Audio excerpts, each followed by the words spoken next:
Hi friend, আজকে তোমাদের সাথে শেয়ার করব হচ্ছে আমি চিংড়ি মাছ ভর্তা করছিলাম সেটা।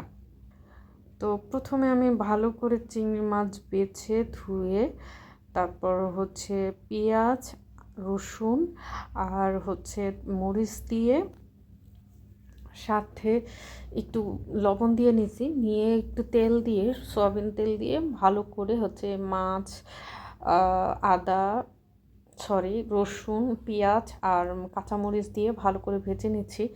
তো মাছটা সাদা সাদা লাগতেছিল, তাই আমি একটু হলুদ দিয়ে নিলাম। আসলে ভর্তার মধ্যে তো হলুদ দেয় না, কিন্তু আমার কাছে ভালো লাগতেছিল না, সেই কারণে হলুদ দিয়ে নিলাম। নিয়ে তারপরে ভালো করে ভেজে নিচ্ছি। রাত তখন হচ্ছে 10টা বাজে। আব্বা বলতেছে যে হচ্ছে তাকে হচ্ছে কি বলে চিংড়ি মাছ ভর্তা করে খাওয়াইতে, কিন্তু আমার বাসায় পাটা নাই, কি করব। তো বাবা অসুস্থ, বাবা খেতে চাইছে, আর আমার কাছে মনে হয় যখন যেটা খাইতে চায় আমার কাছে সেটা খাওয়াইতেই হবে। তো যে কথা সেই কাজ, চিংড়ি মাছ ধুয়ে ভালো করে বেছে টেছে তারপর হচ্ছে বসায় দিলাম।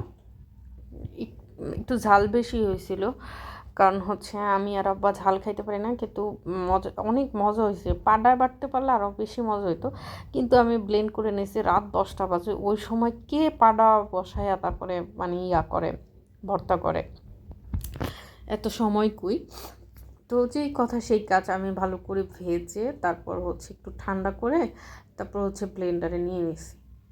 ব্লেন্ডার নিয়ে আর কি, মাছ ভাজতে নিলেই হচ্ছে তেলের ছিটা এসে আমার হাতের মধ্যে পড়বে, আর আমি এগুলো সহ্য করতে পারি না, পোড়া জিনিসটাই। তো এটা তো হতেই হবে। আমি পোড়া পোড়া করে ভালো করে চিংড়ি মাছটা নিলাম। আমি না শুটকি খাইতে পারি না, এই জন্য তোমরা শুটকির রেসিপিও দেখবা না, কারণ শুটকি আমি খাইতে পারি না। কিন্তু ওই দিন না আমি বাজার করতে গেছিলাম আজিমপুরের ওদিকটায়। ওই বাজারে অনেক সুন্দর মানে ভাজা চিংড়ি মাছ পাইছিলাম, কিন্তু আসার সময় না আর মনে নেই। বলছি যে একটু মাছ টাছ কিনে নেই, বাজার টাজার করে নিই, তারপর হচ্ছে ওখান থেকে হচ্ছে একটু চিংড়ি মাছের শুটকি নিয়ে আসবো। চিংড়ি মাছের শুটকি আমি খাইতে পারি, কিন্তু অন্য মাছের শুটকি এতটা খাইতে পারি না। ওসব খাওয়া শিখাটা ভালো, মানে সবসময় যে একেবারে রেগুলারটা খাবো সেটাও না, মাঝে মাঝে খাওয়া উচিত। ট্রাই করব খাওয়ার জন্য, কিন্তু কি আমি শুটকি মাছের গন্ধই সহ্য করতে পারি না।